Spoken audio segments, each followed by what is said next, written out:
Welcome to my mini vlog mga kabaklas. For today's video is itutour ko kayo dito sa RG Resort located at saan may San Hotel. As you can see, eto nga pala yung parking area ng RG Resort. Malilim lang siya, so bagay na bagay, maganda para hindi maiinitan yung mga sasakyan natin. So tara, let's go.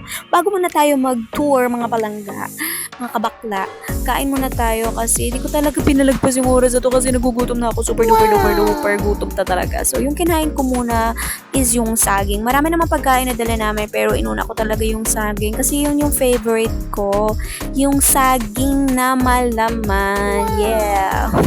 So ito nga pala yung kinain ko kasi feeling ko nabubusog ako dito. Super duper yung tiyan mo talaga is full na full talaga. So aside sa saging, nagpares ako dyan na humba. Masarap yung humba talaga. Yung favorite natin, diba? Yan. So, hindi ko muna pinalagpas yung oras na yan kasi mga almost 11 AM tayo nakarating dito. So, let's go! Ito nga pala yung pool for kids. So, dito nga pala is malilim. My God!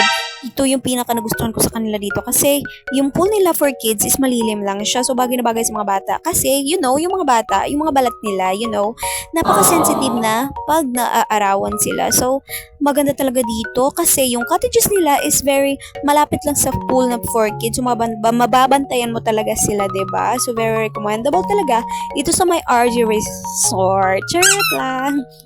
So, aside from pool for kids, meron dito silang adults, pool for adults. Meron din dong sliding at meron din dong diving board. Pero hindi ko na na-videoan kasi parang short na tayo sa time, diba? Pinilisan ko na nga, So, aside from that, meron din dito, as you can see that one, meron silang second floor and third floor. So, yun yung mga cottages na second floor and third floor. Halita, tara, dun tayo. So, ito nga pala yung view. Galing na ako dun sa second floor. Ito yung view nila, guys, sa mga pambata. So, pumunta muna tayo dito. Aside from that, guys, meron silang internet connection dito. So, pwede kang mag-live kasi yung internet connection nila is very strong, 'di ba? Maganda talaga kasi maraming cottages dito.